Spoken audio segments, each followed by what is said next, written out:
बिस्मिल्लाहिर्रहमानिर्रहीम। अस्सलाम वालेकुम दोस्तों। मैं कभी कभी सोचता हूँ कि हमारे यहाँ लोग भी बड़े बेहिस हैं।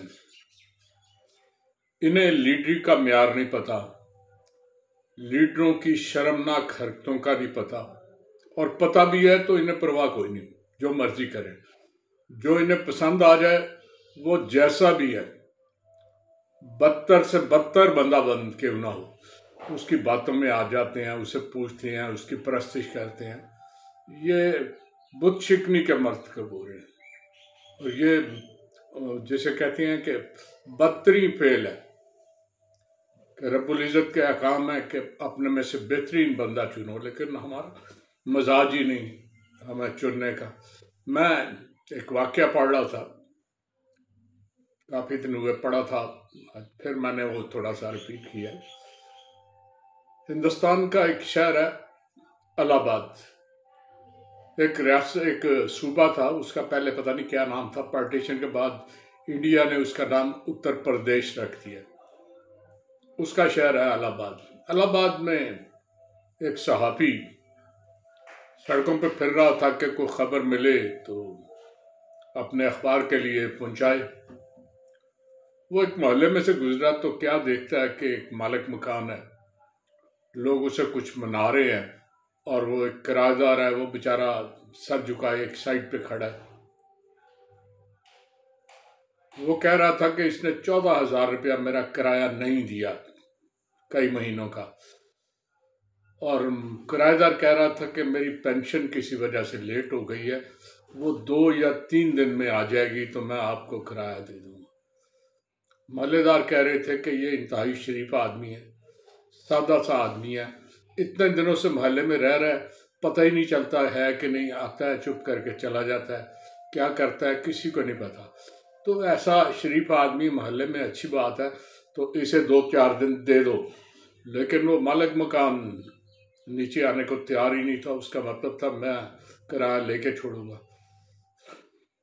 सहाफ़ी ने धड़ाधड़ फोटो बनाई, चटपटी सी खबर बनाने के लिए वो सीधा अखबार के दफ्तर आया, फ़ोटो पास रखी, खबर बनाई, पूरी तरह बनाने के बाद फ़ोटो और वो चीज़ें लेके एडिटर की मेज़ पे रख के आ गया। अभी वो अपने कमरे में वापस ही आया था तो एडिटर ने उसे बुलाया। उसने कहा ये कहाँ का वाक़या है? उसने कहा फलां मोहल्ले का। उसने कहा अच्छा फलां मोहल्ले का, तो क्या हुआ? उसने कहा बस अभी मैच चल रहा था, वो लोग मना रहे थे तो देखे, मैंने आखिर पर ही देखा। कहने लगा ये जानते हो ये कौन है जो किराएदार है? उसने कहा मैं तो नहीं जानता। उसने कमाल है, इस बंदे को नहीं जानते, और मोहल्लेदार भी वाकिफ नहीं है उससे। उसने कहा नहीं, मोहल्लेदार वाकिफ होते तो बता देते। वो बेचारा चुपचाप खड़ा था। कहने लगा ये अपने शास्त्री जी हैं, हमारे मिनिस्टर। उसने कहा अच्छा अच्छा अच्छा, वो मिनिस्टर जो है वो है ये? उसने कहा हाँ, और चलते हैं देखें क्या हुआ है, कुछ मदद करें, लोगों को बताएं कि वो शख्स कौन है, नहीं पता चलेगा तो ख़राब करेंगे। तो चलते हुए उस मोहल्ले में पहुंचे। जब पहुंचे तो उस वक़्त तक सिमट गया था मसला, मोहल्लेदारों ने मालिक मकान को मना लिया था, और मालिक मकान ने उसे 4-5 दिन दे दिए थे। वो जाके मिले शास्त्री जी के, शास्त्री जी से सलाम दुआ ली। उन्होंने कहा जी कोई, उन्होंने कहा नहीं ठीक है, हो गया है सारा कुछ, भगवान की कृपा से सब कुछ ठीक हो गया। मोहल्लेदारों को जब पता चला कि ये फलां शख्स है तो वो बड़े हैरान हुए कि उस शख्स ने झगड़े में भी अपना आप नहीं बताया, मस्त होके खड़ा रहा, सिर्फ रिक्वेस्ट करता रहा कि आपकी मेहरबानी है, किराए पे रह रहा हूं। वो शख्स गांधी का सच्चा पैरोकार था, बिल्कुल उसी तरह सादा लिबास, हर चीज बड़ी सादगी से।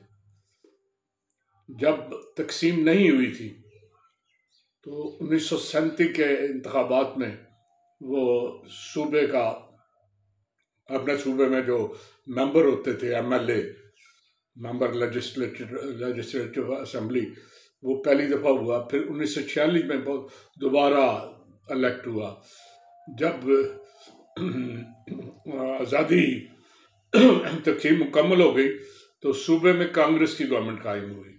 तो वो कांग्रेस की गवर्नमेंट में अमूर दाखिला जो सूबे की होती है उसका वजीर रहा, ट्रांसपोर्ट का वजीर रहा, रेलवे का वजीर रहा, लाल बहादुर शास्त्री।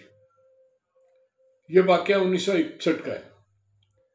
इस वाक़े के थोड़े दिन बाद, को महीना डेढ़ बाद, लाल बहादुर शास्त्री इंडिया के अमूर दाखिला, वजीर दाखिला, छठे वजीर दाखिला बन गए।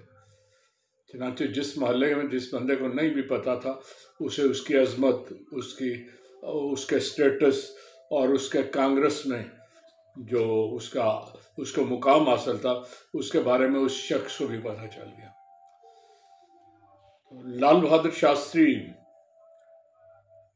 63 तक वजीर रहे, वजीर दाखिला, लेकिन 63 में नेहरू की तबीयत बहुत ख़राब हो गई।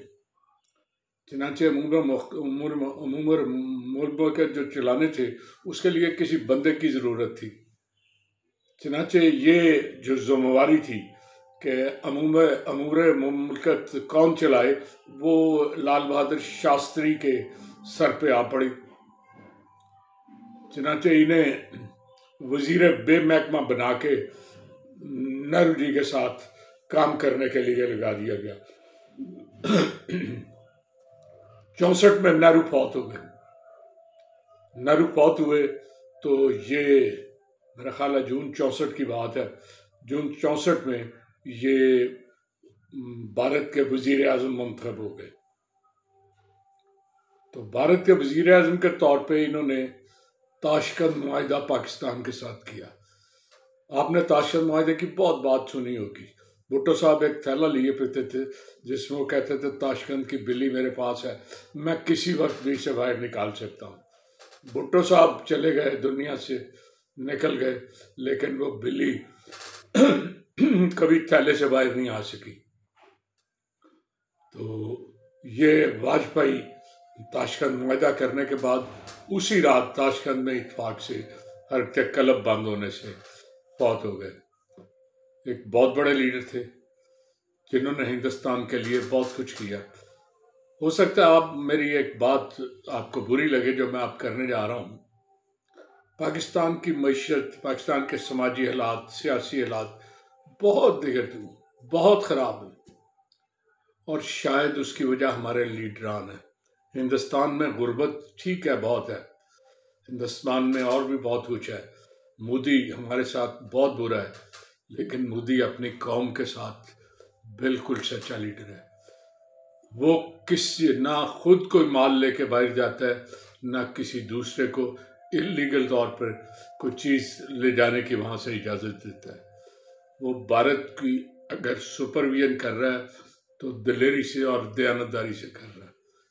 अफसोस हमें कोई ऐसा लीडर नहीं मिला, ना शास्त्री जैसा, ना नेहरू जैसा। और कायदे आज़म के बाद वो जो खोटे सिक्के कायदे आज़म ने रखे हुए थे वो अभी तक चल रहे हैं और शायद पता नहीं कब तक चलते रहे। दुआ करें अल्लाह ताला हमें इन खोटे सिक्कों से निजात दे। इजाज़त चाहूँगा। अल्लाह हाफिज़।